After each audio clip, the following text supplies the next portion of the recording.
This is Pat Tormey, and today I'm going to show you how to use generics in WinForms. So our feature is, how do I WinForms using generics? Now in this case I've already brought up a form for you, so you wouldn't have to actually watch me arrange it all. And we have simply 4 text boxes here, suspiciously named text box 1, 2, 3, and there's 4 out of order. I have 2 buttons on there to save the first version and then to save the second version.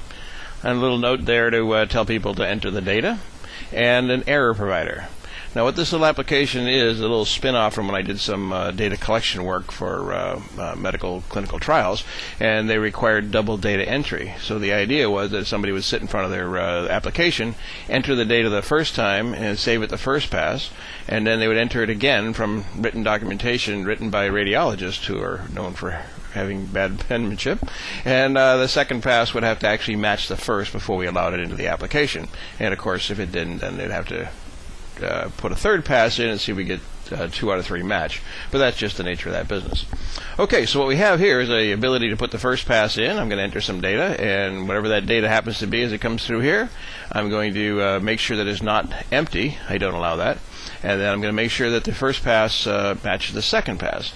And the trick I'm going to use for that is to just make sure that the first pass, when it's successful, I take the value here of whatever it says in text and stuff it into its tag property. Okay, so text will go into tag when it's successful. So we're going to be talking about generics, so I need to tell you a little bit about generics. And the first thing you need to understand about generics is that I think they're misnamed because they're actually more like specifics. What happens with generics is you can make a collection or a list of a specific type.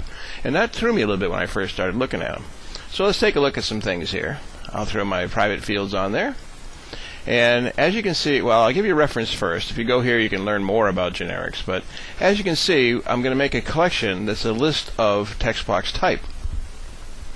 Now what that means to us is when I create any more text boxes or any more things to the list by adding them, I'll get an error at design time if they're not of type text box.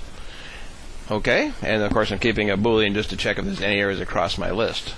So I'm going to go to my form and get the load form event, text boxes, and I'm going to add to that list simply by saying add, and I can put in me dot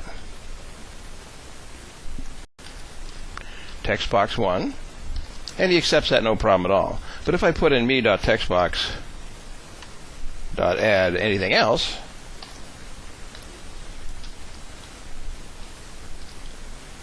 button save first, for example, you can see right away I get an error because this is not of the type text box.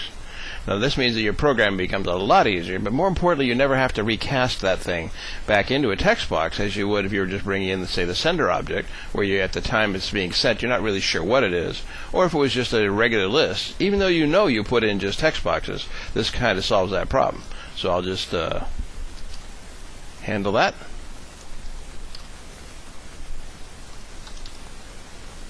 And we have 4 text boxes, so we'll make 4 text boxes.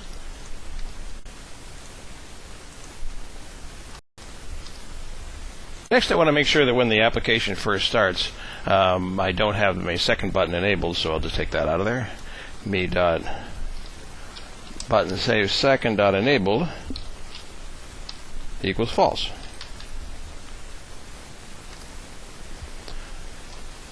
Okay, so all that's going to do is when my form loads, I'm going to run through and add each one of my text boxes to it. Now when I hit the save first button, I got to do a little work here. First thing I want to do is make sure that I have a value in everything. So I'm going to tell it, make sure I'm not empty. And here I'm going to say initialize my any errors to false. That's in case of the second pass. It'll be false by default here. But if we have a second pass, I want to make sure it's been cleared. And I'm just going to say now for each text box in my list of text boxes, and I don't have to do any casting, I know they're text boxes because they were put in there as generics, which I'm telling you are really specific. Specifically that list is text boxes. Okay, so that means I can go directly to it and say, hey, if your length is equal to 0, then set a text box saying it can't be empty. And then I'm going to use a concatenation here, the OR operator, to make sure I'm keeping track of any errors. And then if there's no error, then I can just clear it and OR that in. Okay, let's see how that would look. and I'll just put in a 1, and I won't put anything there, and I'll put a 3, and I'll put a 4 in here. And when I say save first, you see I get the error message that it cannot be empty. Now the reason this works is because the text box is the M text box list is full of text boxes, and this is the specific one I'm looking at. And all I can do is walk through each one of those and set its error condition. Okay, that was pretty easy, and it's starting to give you a feel of how great some of this can be. And while I'm here, if I don't have any errors, I want to engage the enable the button I disabled before. So I'm going to say if I don't have any errors, at this point I want to enable and disable the appropriate text boxes. So if I have any errors, then I need to keep the first button enabled. And if I don't have any errors, then I need to enable the second button, which allows the user to go over to here. On the second pass, I know I can't get here unless the text boxes had value in them, the first pass. And so here I'm just going to compare the string and see if the strings match. So I'm going to take the tag property of my text box in my list of text boxes and compare it to the existing text. So I say, okay, is the tag not equal to the current text? Since I stashed that in there, I know it ought to be equal. I also know that it can't be empty. So I can just say, okay, it doesn't match your initial value. And again, I'm using the trick where I'm concatenating my errors, my Boolean for errors, to see what I can do about that. So it says here, okay, if I clear them all, then I won't have any errors, in which case I can announce message box shows success. All right, let's see how that one runs. And I'll say 1, skip that. Let's make that a 3 and a 4. Save first. Being empty. I'll stick the 2 in there and say save first. Cleared my. I can put in 1, 3, 2, and 4. And now when I save second, both of them are whining at me about not having the original value.